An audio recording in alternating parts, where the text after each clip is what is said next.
nomor yang akan keluar besok, judi online berapa. Bergetar lemah nih, lemah, tapi keras lagi. Dia malah tulisannya bukan angka itu, malah TOLONG. Tolong. Titin ini merasa kenal dalam mimpi. Nggak ada hal-hal yang aneh. Saya jalan-jalan sama Titin, dia dibonceng sama saya dengan muka gosong. Walaupun gosong, tetap mukanya dasarnya memang cantik. Jalan-jalan. Setelah jalan-jalan, makan di suatu warung, ya seperti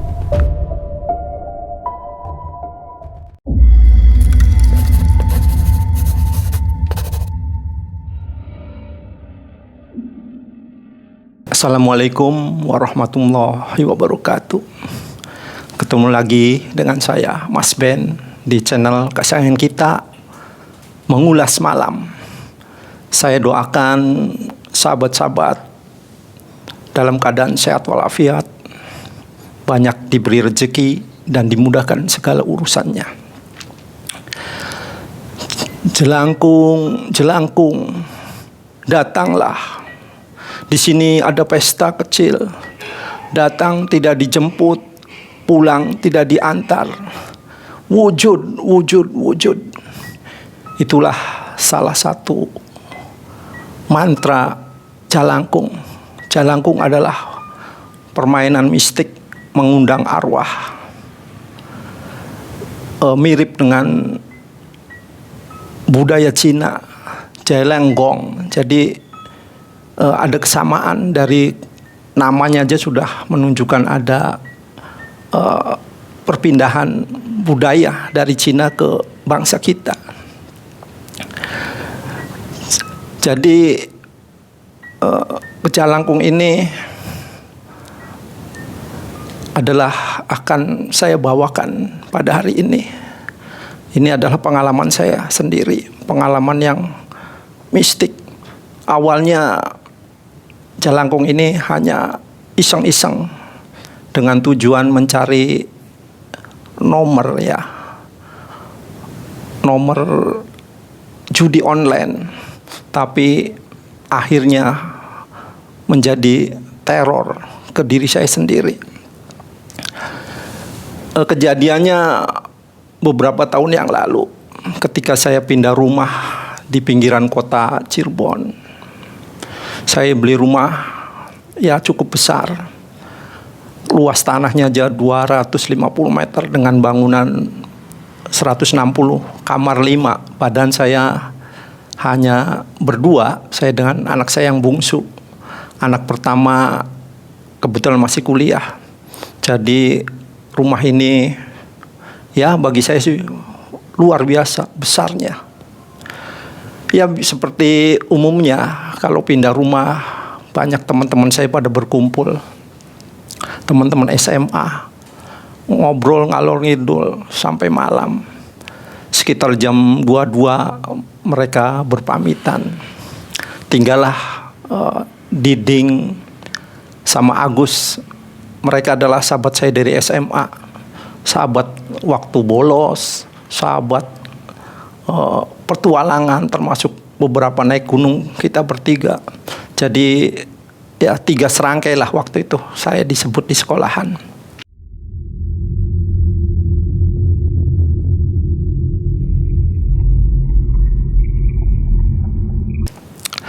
Setelah Diding sama Agus ditinggal, saya akhirnya bergabung dengan mereka bertiga di ruang tengah. Ngobrol lagi. Ya seperti ngobrol cerita masa-masa lalu, masa pendakian, petualangan, bolos dan macam-macam. Sekitar jam 11.30, hampir tengah malam, tiba-tiba Diding berkata, cocok tempatnya ya. Terus ditembali oleh Agus, bener Ding, cocok sekali. Saya jadi bingung, saya tanya, cocok apanya Je? Sambil melihat muka Agus dan Diding. Mereka menjelaskan sebentar. Jalangkung Mas Ben. Wah, saya jawab macam-macam aja. Itu permainan masa lalu saya itu, dan tidak bisa terbukti kan. Beberapa kali saya melakukan jalangkung dulu tidak pernah berhasil, ya alias gagal. Jadi saya juga akhirnya berasumsi pasti gagal. Terus Diding nimbalin, tenang Mas Ben, sekarang perlengkapannya lebih lengkap, semua ada, udah saya siapin aja. Saya sepintas ngomong, udahlah saya nggak ikut-ikutan, pasti gagalnya saya tuh, buat dibuang waktu, udah istirahat aja saya tuh. Terus si Agus bicara lagi, nggak kompak dong kalau kita nggak bertiga. Kita coba Mas Ben, ini kan ikhtiar kami, barangkali nomornya bisa tembus. Saya jadi berpikir, wah ini urusan nomor, saya tuh haram. Enggak lah, iseng-iseng aja barangkali. Saya tanya ke Diding, emang pernah berhasil Ding? Pernah, Spen, tapi dapat sedikit. Nah ini tempatnya cocok sekali.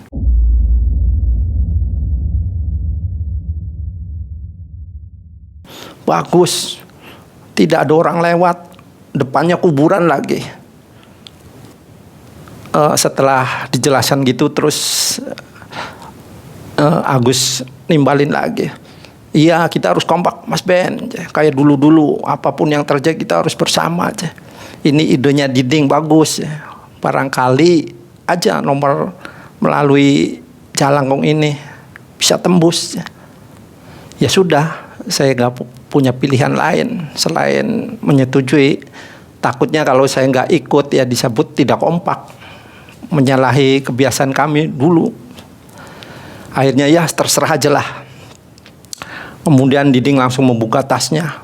Ternyata dia udah nyiapin segalanya. Batok dari kelapa, gagangnya dari kayu, dibuat tangan-tanganan, silang itu.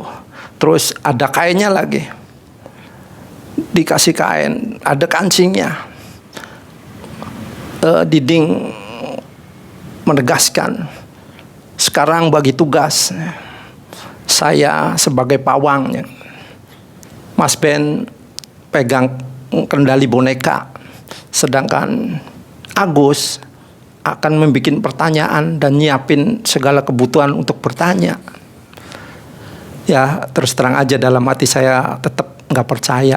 Ini sih permainan usang, permainan sering dilakukan dulu waktu masih remaja, nggak pernah berhasil.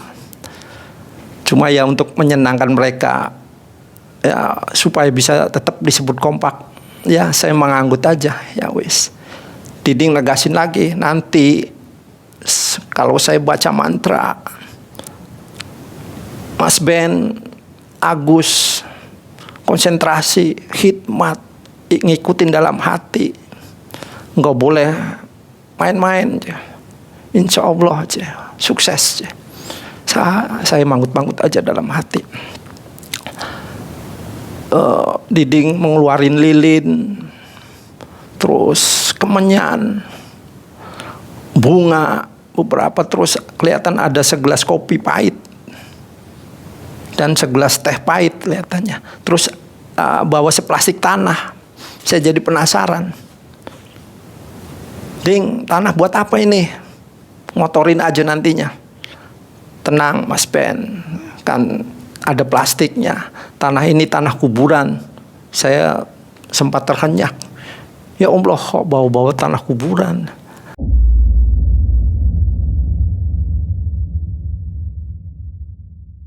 Terus Diding menjelaskan tanah kuburan ini bisa mempercepat masuknya roh di boneka ini. Dulu gagal terus tuh, ya faktor tanah kuburannya nggak ada. Ya sudah, saya manggut aja. Beberapa kali saya manut lah. Karena apa? Hati saya tetap nggak yakin ini sukses. Pas menunjukkan jam 12 malam, pas tengah malam ini, Diding matiin semua lampu. Gelap sekali, hanya lilin yang dia bawa satu dinyalain. Benar-benar suasananya mistis sekali waktu itu. Gelap, hanya lilin dan bau kemenyan. Ya, saya terpengaruh juga ya dengan suasananya. Membikin saya deg-degan. Sebelumnya nggak pernah gelap-gelapan gini walaupun main jalangkung. Akhirnya setelah Diding menginstruksikan bahwa harus senyap, konsentrasi, jangan ada suara, ngikutin ucapan mantra yang akan Diding bacakan. Mantra dibacakan, ya kami ngikutin aja dalam hati dengan penuh konsentrasi. Karena suasana memang mendukung ya. Bau menyan ini yang terutama membuat konsentrasi saya jadi benar-benar. Pertama nggak ada reaksi sama sekali, mantra pertama. Dilanjutkan kedua. Nah ketiga nih, saya kan yang megang boneka. Terasa ada getaran-getaran di boneka ini. Saya terus tambah berat. Ya Allah, saya kaget. Kok bisa ya? Boneka yang tadinya ringan jadi berat. Wah, ini saya bersimpulan bahwa memang arwahnya masuk. Sebelumnya saya nggak pernah, beberapa kali nyoba main ke ini. Dan makin berat, saya terpontang-panting ya, kayak apa ya, kayak ada energi timbul, tenggelam, timbul. Akhirnya saya penasaran. Saya lebih konsentrasi karena saya akan mau tahu nih kejadian berikutnya. Apa yang akan terjadi. Penasaran sekali. Jadi saya ngikutin aja gelombang-gelombang. Apalagi ada instruksi dari pawang, Diding. Jangan dilawan. Gerakan-gerakan tangannya. Ngikutin gerakan boneka aja. Itu udah masuk arwahnya aja. Ya udah. Akhirnya setelah gerakannya makin kuat, Diding instruksikan ke Agus. Agus cepat beritain pertanyaannya. Agus bertanya akhirnya. Siapa namanya aja. Terus boneka ini nunduk, saya ngikutin aja. Kan di situ boneka sudah ditalin pakai apa ya, pensil. Di bawahnya sudah nyiapin kertas kosong. Dia menulis. Saya ngikutin dia, Allah, saya baru tahu nih. Bener-bener kejadian ini nyata itu. Tulisannya T ya. I T I N. Saya membacanya Titin. Luar biasa itu. Ya, terus Agus nanya lagi, usianya berapa aja. Nulis 40. Wah, saya berarti usia 40 tahun. Terus Agus nanya lagi, meninggalnya kenapa? Nulis lagi tuh, bunuh diri.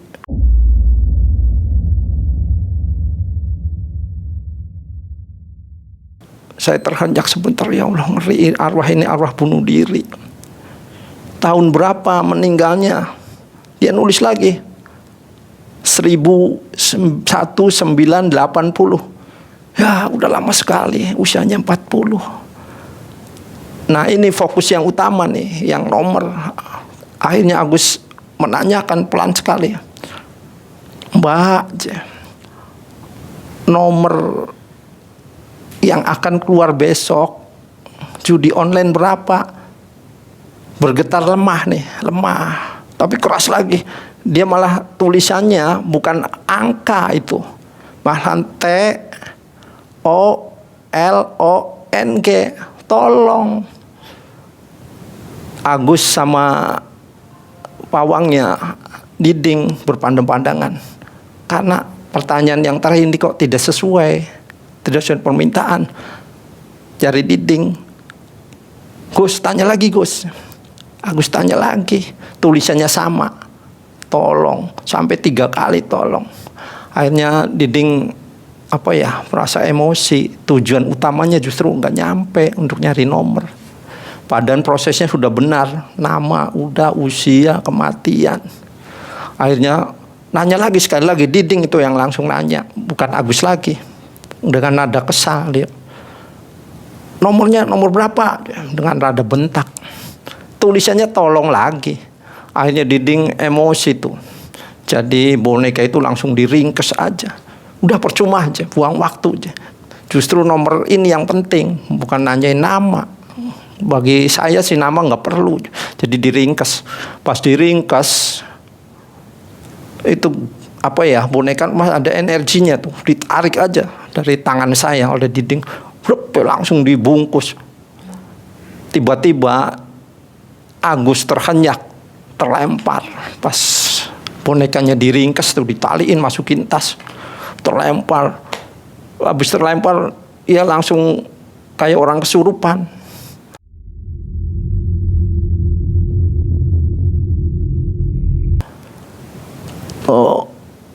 Minta tolong terus, tolong terus gitu. Saya bingung ya, terus ngelihat Agus keleporan tuh kayak orang apa ya, kena penyakit ayan loh, matanya kelihatan melolok. Akhirnya saya bingung sama Diding, Ding gimana ini teman kita Ding, waduh gimana ya Ben. Jadi langsung pegang aja, jadi saya pegang tuh tangan Agus, karena takutnya ngamuk. Kan kalau ngamuk rumah tetangga barangkali bangun ya, merasa terganggu atau ada hal-hal yang aneh, bisa geger lah. Walaupun tetangga jauh ya, tetap aja kalau berteriak-teriak kan dengar. Akhirnya saya tigrep aja Diding, mulutnya saya bekam karena dia ngomong tolong terus, makin keras. Terus Diding baca-baca, kelihatannya dia baca ayat kursi apal sekali Diding. Untuk mungkin biasa ya, untuk mempersiapkan kejadian yang tak terduga. Dipegang terus, diusap. Saya akhirnya ikut baca-baca aja, termasuk baca ayat. Alhamdulillah, setelah beberapa menit Agus sadar, terus duduk. Ada apa kejadiannya Mas Ben? Karena dia nggak merasakan yang dia lakukan, karena dia setengah sadar ya. Udah tenang, mereka langsung pamitan pulang. Saya jadi bingung, katanya mau nginap. Saya itu enggak aja, pulang aja, percuma aja, kita gagal aja.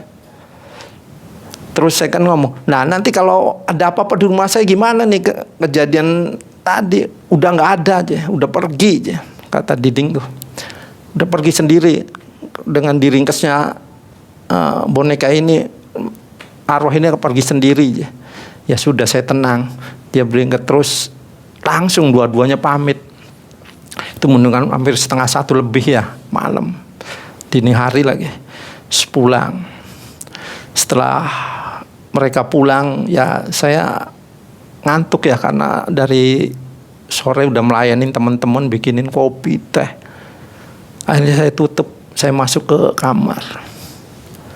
Saya karena kecapean sempat tertidur, nggak tahu tuh mungkin setengah jam atau 1 jam lah. Tiba-tiba saya terbangun, ada suara TV nyala. Saya tuh aduh lupa nih TV belum dimatiin. Tapi saya perasaan tadi sudah dimatiin dalam hati tuh. Ya sudah, barangkali lupa. Jadi saya keluar tuh pintu ke ruang tengah. Ke ruang tengah saya langsung kaget. Badan ini kayak kesetrum, udah kebal semua, kaget. Karena apa? Di depan TV ada seseorang, rambutnya panjang, pakaiannya putih dekil karena kena lumpur ya. Jadi ke krem-kreman itu. Saya kaget, kayak terkesima, saking kagetnya. Saya diam aja, ngomong nggak bisa, gerak juga nggak bisa, wis kayak kesetrum aja. Tiba-tiba makhluk ini menengok saya, senyum. Ya Allah, saya memberikan ini Titin. Pikiran saya menyatakan ini Titin yang tadi dipanggil arwahnya. Jadi saya tambah kaget, kayak ya tadi saya sebutin kayak kesetrum aja, udah kebal semua, kuping juga kebal, tangan kebal. Jadi saya berdiri tegak. Alhamdulillah, saya sadar setelah anak saya datang. Anak saya kan kerjanya di kafe ya, bagian ngeracik kopi barista. Jadi berangkat siang pulang malam jam 2-an itu rutin. Jadi buka pintu gledek. Nah, dia masuk, buka pintu masuk. Ngelihat saya ada di situ, dia nyalam, "Assalamualaikum." "Waalaikumsalam, Dek." Alhamdulillah anak saya datang. Dilalahnya anak saya datang dan salaman ke saya. Dia nyalam, "Kok Pak dingin sekali sih Pak? Sakit apa?" "Enggak, Dek." Pas saya nengok ke TV lagi, makhluk itu udah nggak ada.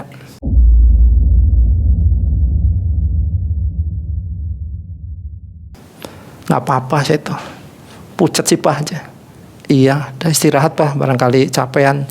Jadi anak saya masuk ke kamar, rada tenang. Kalau di rumah ini ada anak, minimal ada penghuninya lah, bukan sendirian. Akhirnya saya masuk kamar, nggak bisa tidur, saya was-was, kaget sekali. Kebayang sekali wajahnya, wajah Titin. Ya sesuai perkiraan usia 40 tahun pengakuannya. Cuma ya saya akuin wajahnya cantik. Usia 40, usia lagi seger-segernya untuk usia perempuan. Penampilan desa, tapi tetap saya akui cantik sekali. Akhirnya saya di dalam merenung, saya baca-bacalah ngaji, tiduran. Alhamdulillah sampai pagi subuh bangun saya. Saya jadi kepikiran, terus pagi-paginya saya ngebel. Saya hubungin Diding sama Agus. Dua-duanya masuk, saya ngobrol. Ternyata mereka nggak diganggu. "Enggak aja Mas Ben, nggak ada apa-apa aja." Waduh, berarti saya aja. Ya sudah gini aja. Jalangkungnya saya bakar aja. Ya aja. Ya saya nggak paham. Silahkan kalau memang itu jalan terbaik, Ding. Jadi Diding siang itu, pagi itu juga membakar boneka itu, maka jalangkung dibakar aja, udah. Terus 2 jam kemudian dia ngambil, udah dibakar mesin, insya Allah nggak ada apa-apa aja. Sudah. Saya dagang seperti biasanya dagang. Pas jam 12 siang kan saya makan tuh. Makan, jadi saya tutup toko kios telur saya makan. Pas saya datang sekitar jam 1-an, kok tokonya ada yang terbuka, padahal saya berangkat tuh terkunci, nggak biasanya. Pikir saya anak saya yang buka. Pas saya masuk, anak saya udah nggak ada, udah berangkat, kan berangkat siang pulang malam. Ya sudahlah, mungkin anak saya yang buka, tapi kok berani-beraninya nggak seperti biasanya gitu. Pas saya jualan, tiba-tiba ada seorang ibu ngambil barang. "Pak, tadi saya beli aja barangnya, saya tinggal karena saya ke pasar dulu." "Barang apa Bu?" "Itu telur aja, udah ditimbang 1 kilo. Saya lihat, iya ada sih. Terus saya tanya, "Tadi yang buka siapa Bu? Yang lain Ibu?" Ibu-ibu aja, cantik Pak aja. "Istrinya Bapak tah?" Saya tuh kaget. Bukan.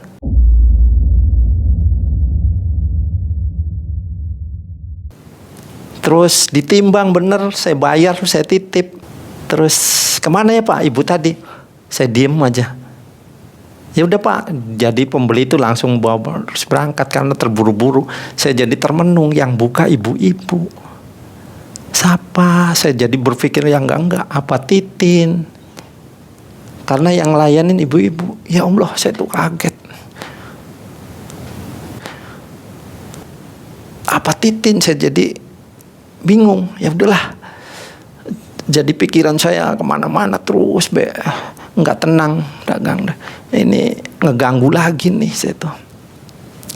Akhirnya saya ngobrol sama tetangga yang cerita masalah hantu-hantu. Dia menyarankan, "Mas Ben, pakai daun kelor." Saya banyak tuh di rumah. Dongeng, menurut dongeng ya, daun kelor bisa ngusir makhluk-makhluk halus. Jadi saya coba, nama ikhtiar ya, nggak ada salahnya. Jadi saya minta tuh daun kelor sama batangnya 2. Saya simpen di kios dan ruang tamu. Ya, saya kadang-kadang percaya nggak percaya. Apa iya dengan daun makhluk halus berani masuk? Ya tapi nama ikhtiar ya, saya coba aja. Saya jadi ya itu simpen di kios karena tadi buka kios barangkali Titin arwahnya nih yang dipanggil gelangkung. Terus satunya di ruang tamu. Sampai sore memang nggak ada kejadian apa-apa. Sampai maghrib. Ya saya ambil positifnya aja. Saya akhirnya ngaji. Sebetulnya saya jarang sekali ngaji ya. Tapi dengan kejadian ini terdorong untuk ngaji. Daun kelor sudah ikhtiar ngaji. Insya Allah dengan kekuatan ayat-ayat suci Al-Quran, makhluk-makhluk akan pergi. Pikir saya ngaji sampai Isya. Lah Isya nggak ada kejadian apa-apa. Sampai malam, saya yakin udah dibentengin. Malam ya seperti biasa, jam 10 saya masuk kamar. Saya mau tutup hording tuh. Kalau mau tidur kan ada kaca menghadap keluar kamar, saya itu langsung jalan. Pas mau saya tutup ternyata muncul perempuan, mukanya gosong. Kaget lagi, ya Allah, muncul lagi. Ya itu kembali saya kaget, kayak kesetrum lagi. Akhirnya saya tutup cepat, Brad. Saya mikir kok gosong.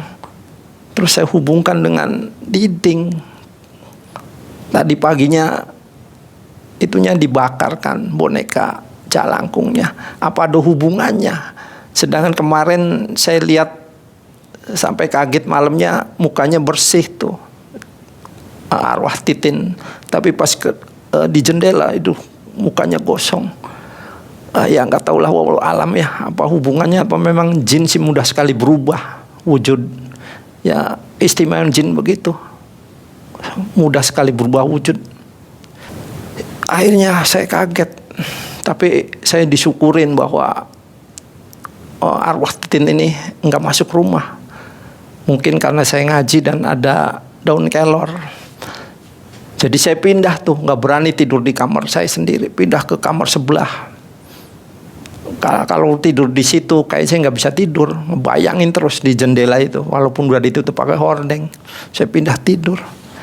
Nah, dalam tidur saya bermimpi ketemu Titin dengan wajah yang gosong.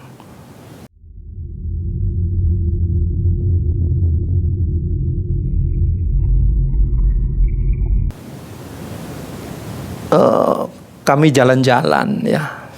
Ya namanya mimpi ya, susah dikendalikan. Saya merasa kenal aja sama Titin ini, merasa kenal dalam mimpi. Nggak ada hal-hal yang aneh. Saya jalan-jalan sama Titin, dia dibonceng sama saya dengan muka gosong. Walaupun gosong tetap mukanya dasarnya memang cantik. Saya jalan-jalan. Setelah jalan-jalan makan di suatu warung, ya seperti dua pasangan lah. Tiba-tiba saya terbangun setelah anak saya datang. Saya lihat jam 2. Anak saya biasa buka gerbang masuk rumah. Akhirnya saya nyadari ini makhluk arwah Titin ini ternyata mengganggu saya. Muncul 2 kali dalam mimpi. Sampai pagi saya nggak bisa tidur, memikirkan ini terus. Bagaimana solusinya nih? Saya telepon lagi teman-teman saya. Mereka ya lepas tangan kelihatannya. Dianggapnya saya berhalusinasi. Disangka saya berbohong. Ya gimana lagi, ya sudah harus saya hadapi nih kejadian ini. Saya hadapi sendiri karena mereka nggak bisa nolong dan nggak percaya. Hari ketiga mimpi lagi. Kalau siang sampai malam ternyata dia benar nggak masuk rumah. karena saya ngaji lagi tiap malam. Terus daun kelornya saya minta lagi karena kemarin kan udah layu yang baru. Jadi datangnya di mimpi lagi, jalan-jalan lagi. Malah hati saya kok dalam mimpi bergetar. Malah ada rasa-rasa kayak jatuh cinta lah kepada Titin dalam mimpinya itu. Saya bahagia sekali berjalan-jalan sama Titin.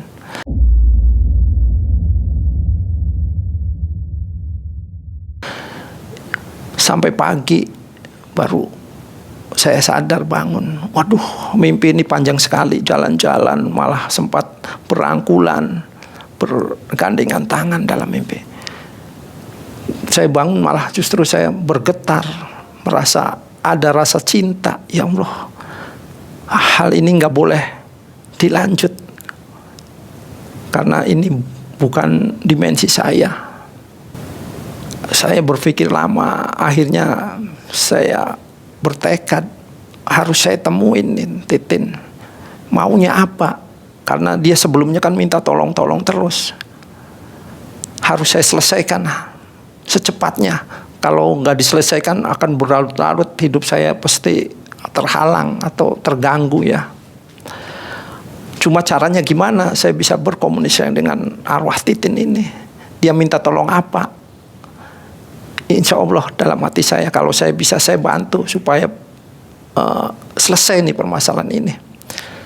Jadi saya merenung, tiba-tiba saya berpikir, ya sudah malam ini saya coba konsentrasi, saya coba panggil nama Titin, barangkali dia muncul dan bisa berkomunikasi, dia minta tolong apa gitu tuh, dan harus saya antar nih, ini satu-satunya cara untuk menyelesaikannya.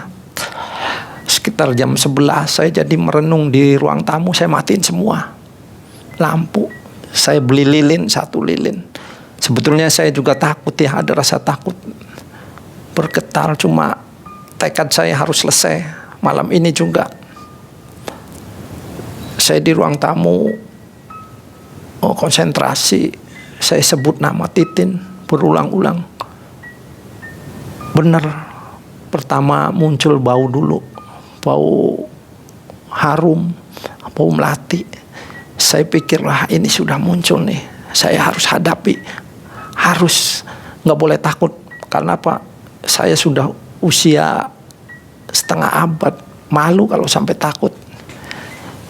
Benar, hawa dingin, kerasa sekali, dingin sekali, kayak ada AC-nya padahal nggak pasang AC saya tuh. Tiba-tiba ada bayangan kelebat, tapi nggak jelas bentuknya. Saya panggil, Titin tah gitu. Terus dia jawab, bener Mas Ben. Kok mesra sekali. Saya sampai bergetar. Akhirnya saya tanya, kemarin Titin minta tolong ya. Tolong apa Tin? Coba ceritakan, biar saya bisa membantu Titin dan tidak berkeliaran lagi di dunia fana ini. Bentuknya nggak jelas, jadi seliwar. Tapi bau harumnya kerasa sekali. Dia nggak ada suara, cuma di telinga saya jelas sekali bahwa dia Titin minta didoain setiap sholat, seperti Mas Ben doain almarhumah istri, almarhumah ibu, dan almarhum bapak. Saya minta didoain sama dengan mereka. Rasa sekali di telinga.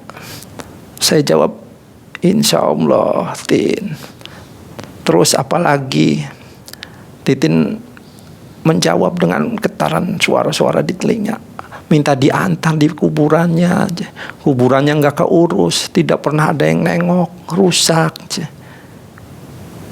Terus saya jawab, kuburannya di mana Tin? Kalau jauh saya nggak sanggup. Dia jawab, di Losari, Jawa Barat, Kabupaten Cirebon gitu.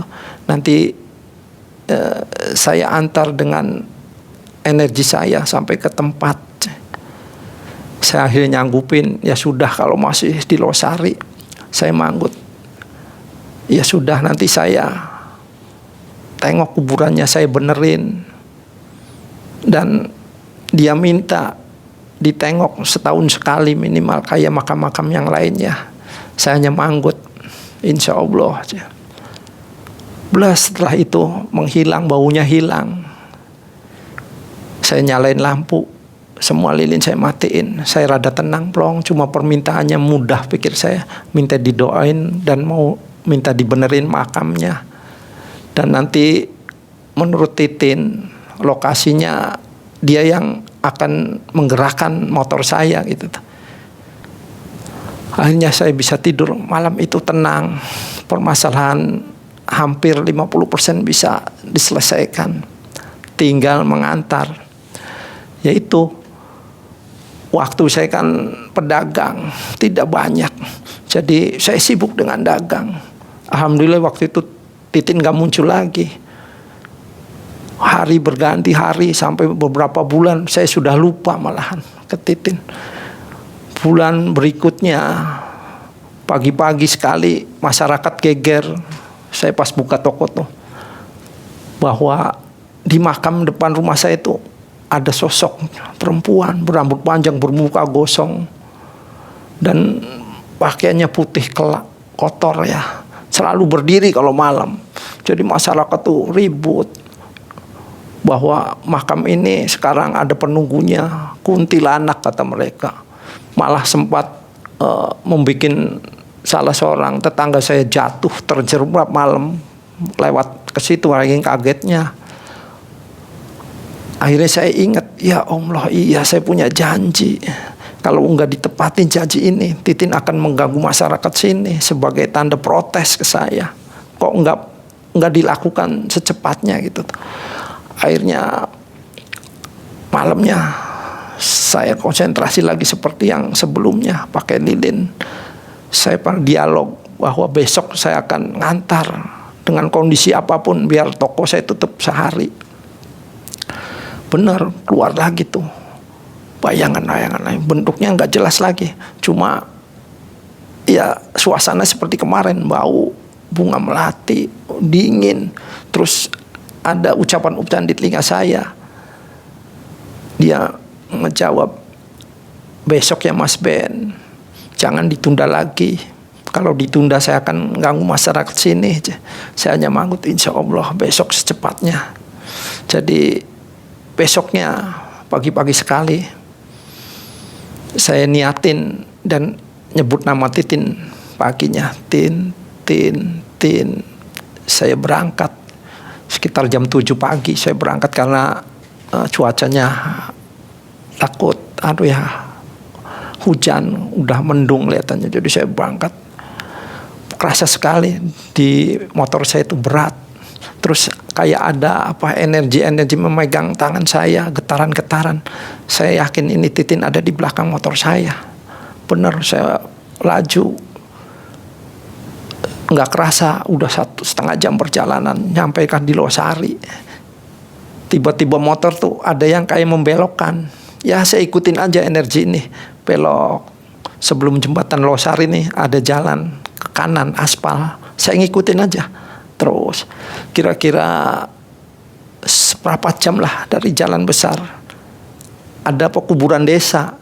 Saya dibelokin motor tuh kayak ada yang nyetir ke kiri, bener di situ aja kuburan desa. Terus saya simpen tuh motor, kayak ada yang narik tangan saya tuh. Terus ternyata di situ dia nunjuk kuburannya, ada kuburan ya, tapi sudah rusak.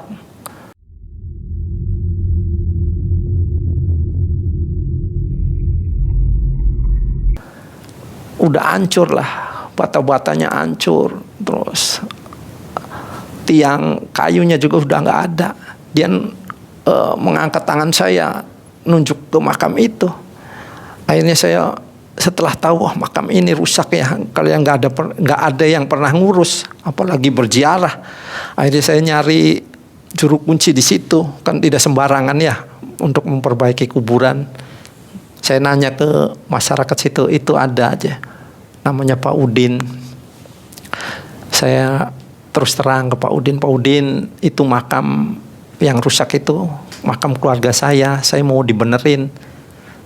Oh gitu, iya Mas, itu tuh udah puluhan tahun gak ada yang berkunjung. Kalau lama-lama itu kuburan akan dibongkar, diganti mayat baru, ditumpuk. Kalau udah gak ada yang ngunjungin. Iya Pak Udin, itu keluarga saya, gimana bisa diperbaikin? Oh bisa aja, cuma gak boleh ditembok sekarang aturannya Pak, dibata aja. Kalau dulu kan bisa di semen, sekarang nggak bisa, aturan baru aja masyarakat sini. Jadi ya sudah, akhirnya saya berembuk dengan Pak Udin, saya beli bata, diberesin, dikasih tugu lagi, tugu kayu sementara, nanti insya Allah beli yang batunya supaya nggak cepat rusak. Dikasih nama Titin. Pak Udin nanya, binti siapa Mas? Waduh nggak tahu Pak Udin, lupa. Udah yang penting Titin aja, biar saya setahun sekali bisa ziarah. Oh iya, jadi di bata tuh ditumpuk. Alhamdulillah tuh ya, sampai sore saya di situ. Saya kasih uang tip. Terus selesai, akhirnya saya pamitan Pak Udin. Waktu saya pamitan Pak Udin, saya lihat sendiri tubuh Titin ada di situ berdiri. Mukanya sudah enggak gosong lagi, cantik sekali. Ya Allah, hampir saja saya jatuh cinta pada makhluk ini. Arwah ini yang sudah meninggal pada tahun 1980. Waktu itu saya kan masih SD. Tapi kok yang namanya makhluk ya, tetap wujudnya seperti meninggal dulu usia 40 tahun. Dia mengucapkan salam dan tersenyum. Alhamdulillah saya bisa mengantar arwah Titin di tempatnya dan mendoakan setiap sholat sama dengan almarhum istri saya, bapak saya dan ibu saya. Setelah pulang ke rumah saya merasa plong, bebannya sudah hilang. Mudah-mudahan Titin gak mengganggu saya lagi dalam kehidupan sehari-hari. Itulah sobat-sobat pengalaman saya dengan Jalangkung. Pesan saya, jangan main-mainlah dengan Jalangkung. Dampaknya bisa macam-macam. Karena terus terang aja, permainan ini permainan mistik. Bisa saja terjadi hal yang tidak kita inginkan, misalnya menteror. Demikian. Wassalamualaikum warahmatullahi wabarakatuh.